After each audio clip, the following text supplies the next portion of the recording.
good, Arsenal Universe? It's your boy Dro Laguna here, talking to you guys from the States, and I'm reviewing the Everton and Arsenal match, which just finished. It finished 2-0, goals by Lacazette and goals by Aubameyang. And my three main points from the match. Man of the match, Peter Cech. He saved our ass today. Amazing saves, world-class saves. He really saved our ass.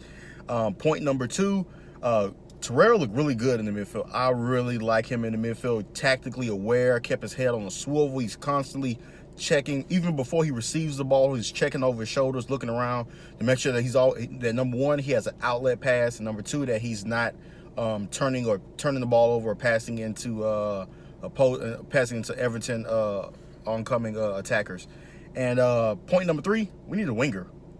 We really need a winger. Ramsey is not a winger. I don't care what anyone tells me. I don't care what he did 2 years ago, and he played really great on the right. He's not a winger. Mesut Ozil, not a winger. You need somebody with just a touch more of pace and a little bit more of dribbly class on the ball. I would compare him to the counterparts of Richarlison, how this guy was basically giving Bellerin a hard time, doing the guy in with a little move here, a little shimmy here, a little shake there. And that just proved itself today. There was a chance where the ball was passed upfield, and you saw Ramsey chasing after the ball, and he couldn't catch up to it. He just doesn't have that speed that you normally would have in a natural winger, a guy who's more comfortable out there on that side with straight line speed.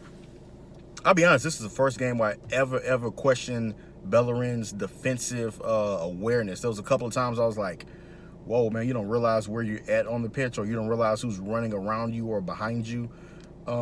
Socrates got hurt in the first half. I believe it was around the 40th minute, somewhere in that area. And he, when he left the game, it really brought something to my attention. And the reason why I think he and Mustafi have a hard time working together, and is that you literally have two leaders at the center back position, two communicators, guys that are used to moving their fellow teammates around in the perfect position, and then they react to anything that comes past that. And I noticed that once Socrates left the game, there was a little bit of drop of communication, but towards the end of the game, I noticed that Mustafi stepped up his level of communication, really communicating with Rob Holding in the midfield. And that's the thing I really, and to hark on another subject to go back to, is it's the reason why I really like Torreira. He really gave those guys a lot of coverage. He stayed in that little area, in that little space, cutting off passes, also making key passes. That's the thing I like about him and Guendouzi, is the fact that they're defensively and tactically aware and responsible, but can also make a defensive play that leads and turns into offense. I wouldn't mind seeing a Guendouzi and Torreira partnership. I really wouldn't, because I'll be honest with you, granted Xhaka, and I know I get on Xhaka a lot, I know I get on Ozil a lot, but those two guys proved to me again today that they don't fit the system. They just don't fit the system, man. They look lost. They look confused. They're not quite sure where they're supposed to be and when they're supposed to be there. There were times where I seen Xhaka back pass it to no one. He gave up a scoring chance in the first half. Just looks really uncomfortable playing in that system.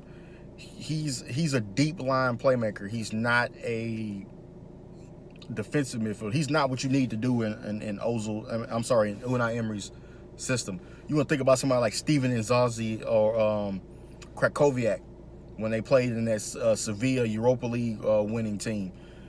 Two guys who are defensive midfielders who can also make a pass. That's the ideal role for that player in Emery's system, and that's why I feel as though Xhaka doesn't fit. He always looks lost and confused. I don't understand why we don't yank him earlier. Maybe it was lack of rest. He wanted to give some guys some rest from the Europa League, or the better answer is maybe we don't have a better option. Maybe he's seeing something in practice that we don't see, and he looks at it and he goes, he doesn't do any better than that guy.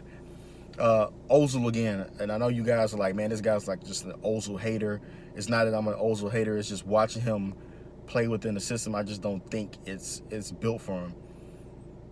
In Emery's pressing system, when you press, you have to press with some sort of intent. You have to close down passes.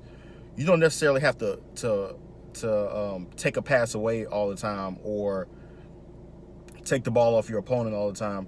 What you're looking for is if you can close down a passing angle or lane as quickly as possible, then you give your opposition fewer options to pass the ball to. There were times when you could see like Ozil, like, man, like if you had just a little extra step or two, man, you could have closed off that passing lane. If you had just a little bit, I would say drive. I used to say drive. I used to be like, man, Ozil doesn't want to press. Ozil can't press. It's not a part of his game. He doesn't have the energy. Go back and watch everyone else pressing. Lacazette, Torreira, Iwobi when he got into the game. Welbeck when he gets into the game. Monreal. Watch how everyone else presses. Ramsey presses. And look how quickly they close off or get to the opposing player who has the ball. Look how quickly they get to their opponent.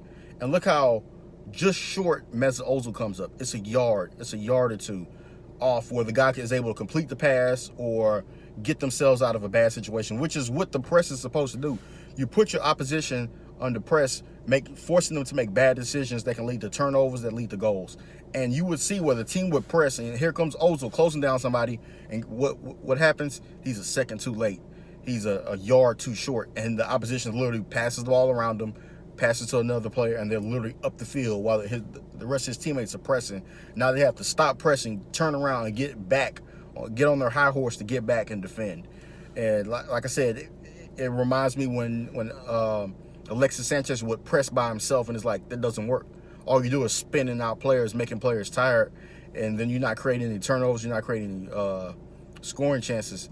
And that's why I'm just not fond of the guy in the system. I would really prefer to see Aaron Ramsey there.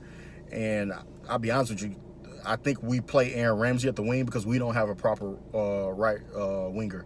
Once we get that issue settled, maybe me in a perfect ideal world, if I were the manager, a proper right winger, excuse me, and slide Ozil over to the center attacking midfielder and slide Ramsey over to the center attacking midfielder and ship Ozil out, man. Like, I'm ready to get rid of the guy. Maybe we can do a swap deal with somebody, sell him, a loan with agree to buy or something. But we really need a proper wing.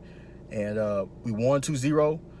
That goal from Lacazette, magnifique, as they would say in France. I'm talking sweet, beautiful, just curls it off the inside of the post and in. Probably one of the best goals, I'll be honest with you, best goals of the season, man. It was just sweet, man. And you know what happened? You know what happened on that goal? Lucas Torreira. The fact that he didn't give up on that play, because if he gave up on that play, that ball would have been over his head, back up the other side of the pitch for a goal-scoring chance. And the guy threw his leg up there, knocked it down, made the pass to who? Ramsey, who made the pass to Aubameyang. Where was Ozil at all involved in any of that sequence? He wasn't. He's not there. Please, guys, I know he's done some amazing things under Wenger and that era and that system, but the Premier League has changed. It's about pressing. Our system has changed. It's about pressing and hard work.